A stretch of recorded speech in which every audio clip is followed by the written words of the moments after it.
Hi everyone, so this is the continuation of our discussions on the introduction to quadratic equations, and this is now the part 3 of our lesson. Okay, so I hope you're ready. Let's go. Okay, so let's start with remembering the definition of quadratic equations. So by definition, it is defined as a mathematical sentence of the degree 2 that can be written in the standard form ax squared plus bx plus c equals 0, where a, b, and c are all real numbers and a is not equal to 0. So I already told you why it is emphasized that a should not be equal to 0, right? So let us have here the breakdown of the standard form of quadratic equations. So this ax squared class is actually referred to as the quadratic term. It is the quadratic term since it bears the degree of 2. And take note that a quadratic equation is of the degree 2. Now this one here, the bx, is the linear term since in the standard form of quadratic equation, this bears the first degree equation. And of course, the last one with no variables present is a so-called constant term. Alright? So for example, if we have 2x squared plus 5x minus 3 equals 0, what is the quadratic term? Yes, it is 2x squared. So medyo natabunan lang yung exponent of 2 dyan, no? Dahil sa camera. Okay, so what about the linear term? Yes, it is 5x. And the constant term is negative 3. Take note that whatever the sign, kailangan i-carry mo yon. Okay, so balikan natin. What is the quadratic term? It's 2x squared. How about the linear term? 5x. And the constant term? Yes, negative 3. Now, paano ngayon if the question is not the quadratic term or linear term or constant term? Instead, what if the problem is asking for you to find out the value of a? Kailangan ba isasali mo rin yung x squared? Remember that our standard form is a x squared plus bx plus c equals 0. So, meaning, yung a, the value of a is, yun lang yung coefficient, yung katabi. Wait lang ha, I'm using my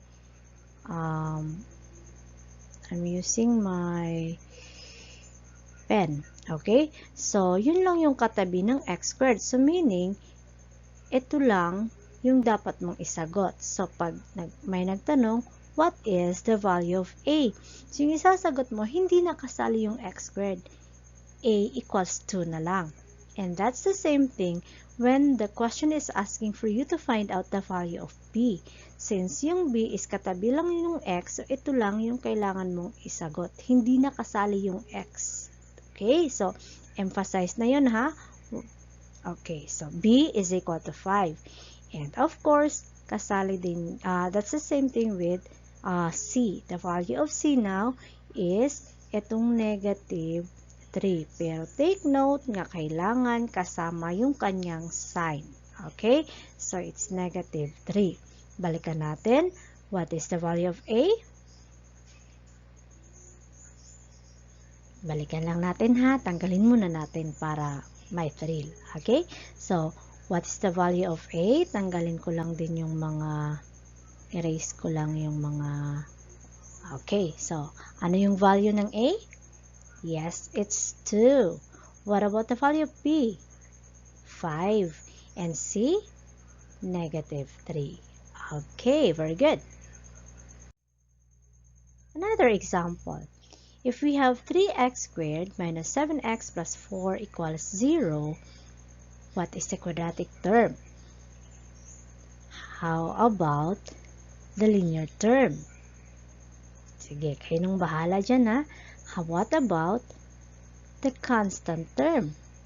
Okay, sagutin nga natin. What is the quadratic term?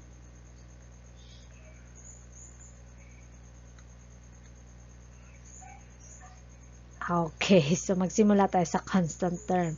Yung constant term is 4. Paano naman yung quadratic term? Yes, it's 3x squared. Medyo, again, natabunan yung exponent of 2, pero kailangan pag sinabing quadratic term, kasali yung buong term. Kasali yung x squared. Okay? Yun yung pinaka-importante sa lahat. Now, last na. Ano yung linear term? 7x? 7x lang ba? No, kasali dapat yung sign niya. So, it's negative 7x. Okay, so very good. Now, paano pag tinanong ko yung value ng a? Kasali ba yung x squared? Hindi. Okay, so a is equal to 3.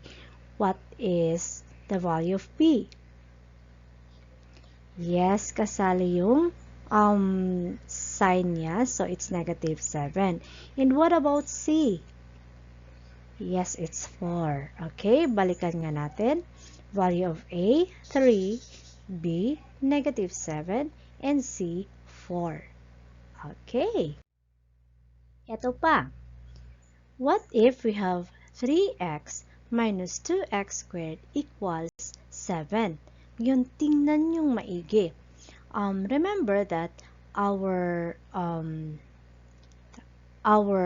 standard form is, tingnan ko lang kung marunong ako nito. Okay. So, is a, pasensya na, x squared plus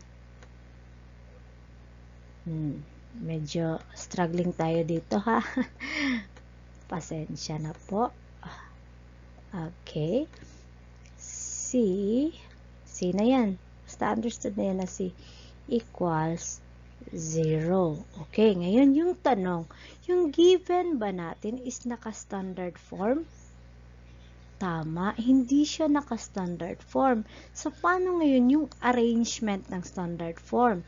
Okay, so, pag nag-a-arrange ka into the standard form class, you have to remember the magic rule. Ano ba yung rule?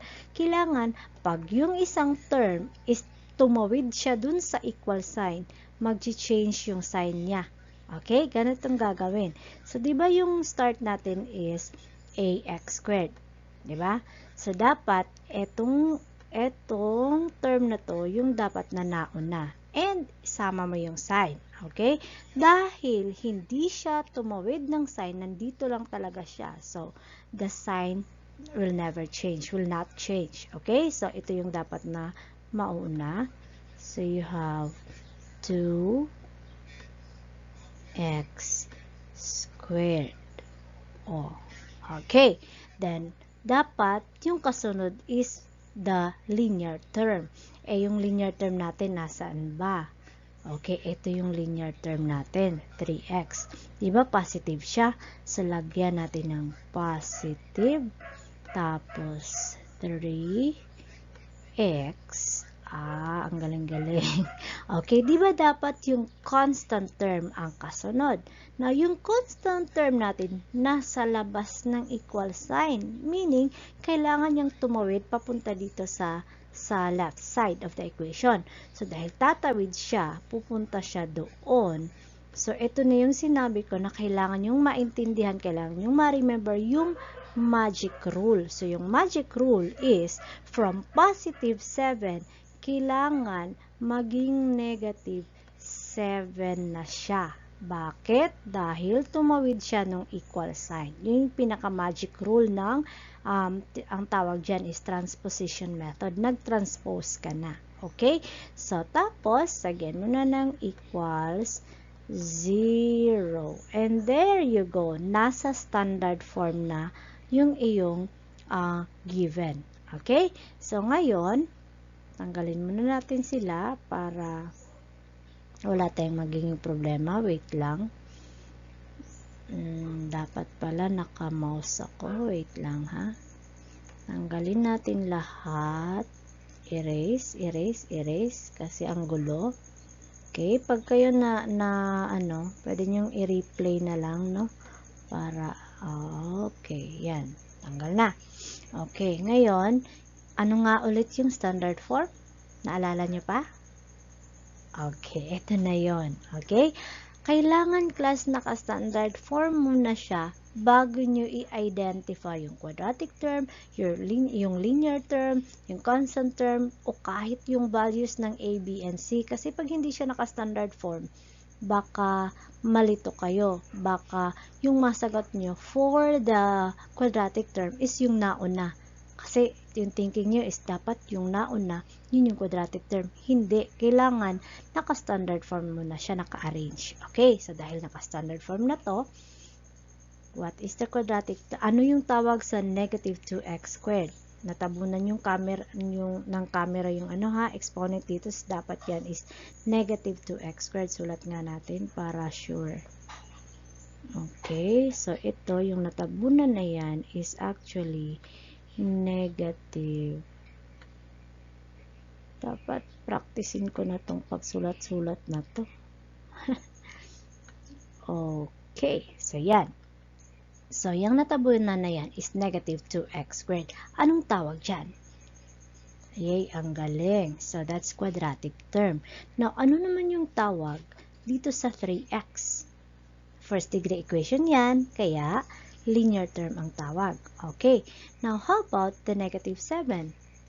Okay, siya yung constant term. Okay, diba? So, magaling na.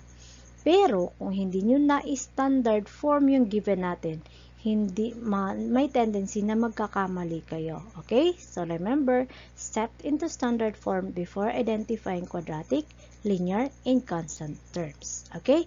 Now, ano naman yung value ng A? Sige nga. Kung naintindihan yung mga unang examples. Okay, tama. It's negative 2. Kasali dapat yung sign ha. Ano naman yung value ng B? Yes, it's 3. Okay, and of course, the value of C is negative 7.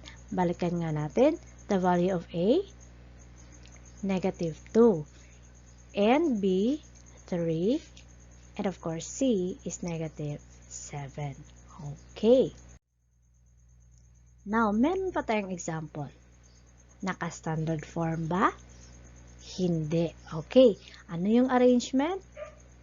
Ax squared plus bx plus c equals 0. So, kung yun yung arrangement, ano dapat yung mauuna? Tama. Dapat mauuna si negative, wait lang ha. Dapat yung mauuna si negative 2x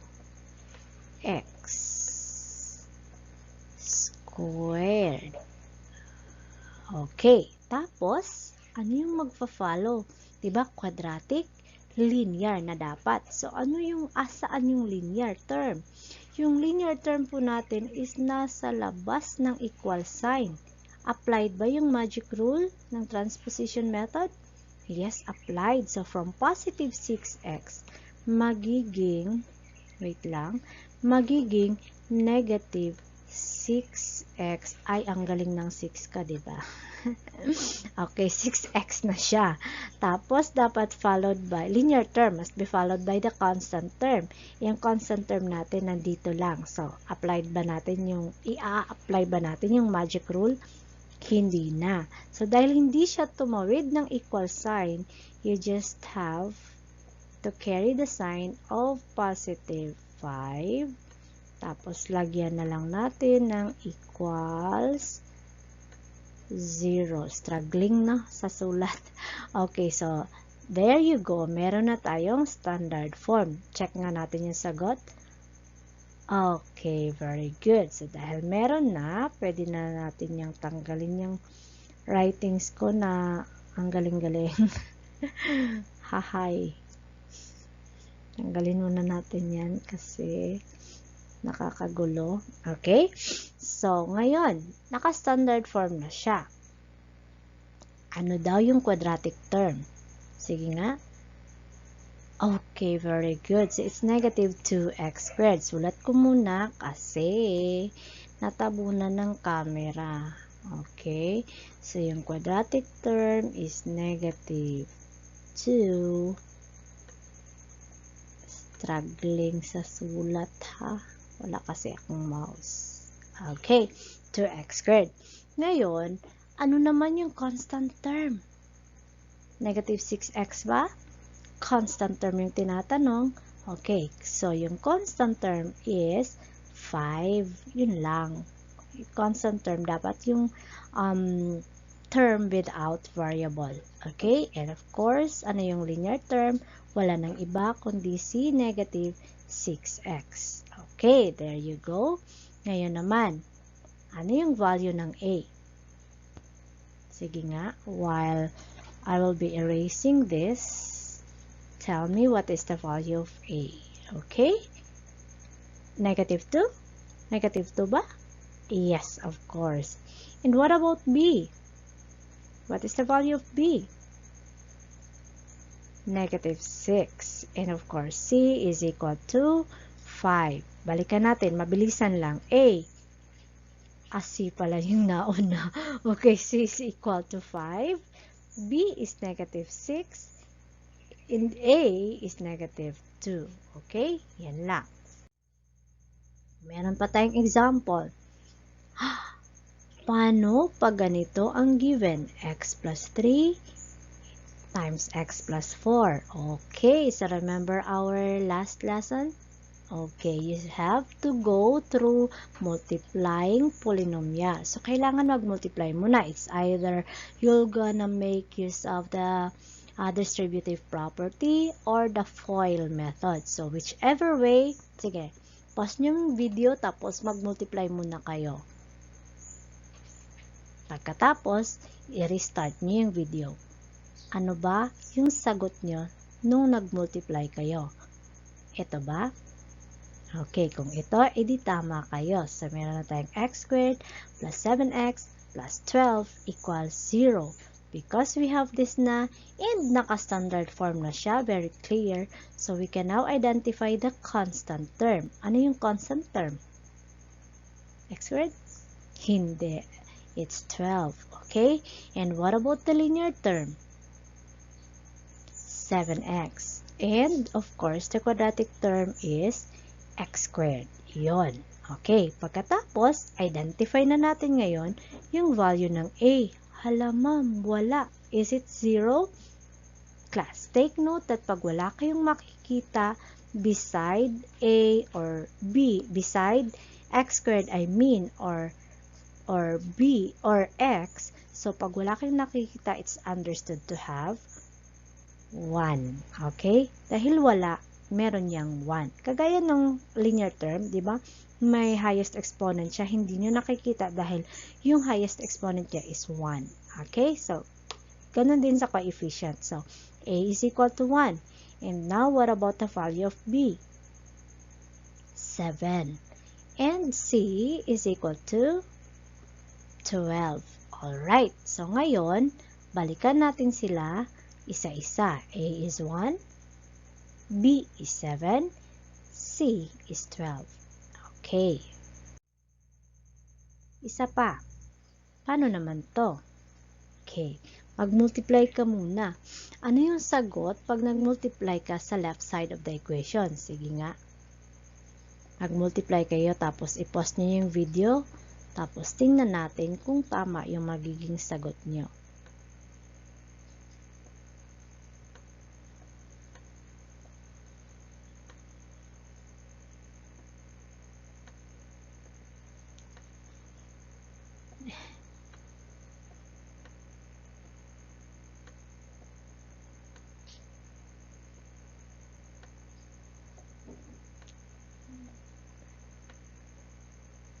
Okay, ito ba yung sagot nyo sa pag-multiply ng left side? Kung ito, edi tama kayo. Kaya lang, pag ganito pa yung equation natin, 2x squared minus 6x equals 15. naka-standard form na ba? Hindi pa. So, kailangan magiging standard form lang siya kapag si 15 tumawid dito sa ating equal sign. And dahil tatawid siya, di kailangan yung sign niya mag-change from positive to negative. So, yung magiging final standard form natin, class, is copy lang natin yung left side kasi wala namang siyang problema. Tapos, ang may problema is yung pagkasulat ko dito na struggling na masyado. Okay, so, ang next is dapat 15, di ba? So, kailangan negative. Negative na yung sign niya. Ay. Tapos, saka ka mag-i-equal to 0. Okay, so yan na yung standard form. Ano yung ginawa nyo? Nag-multiply muna, tapos dahil pagkatapos ng multiplication, hindi siya naka-standard form, nag-set ka muna into standard form. So, eto na yon. Ito na yung final output. Tama ba tayo? 2x squared minus 6x minus 15. Okay, tama tayo. And dahil tama tayo, erase na natin yung ating scratch.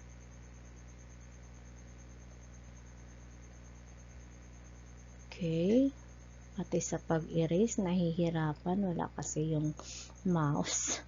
Okay, so eto na. Ano yung quadratic term? Ano ba? 2x squared.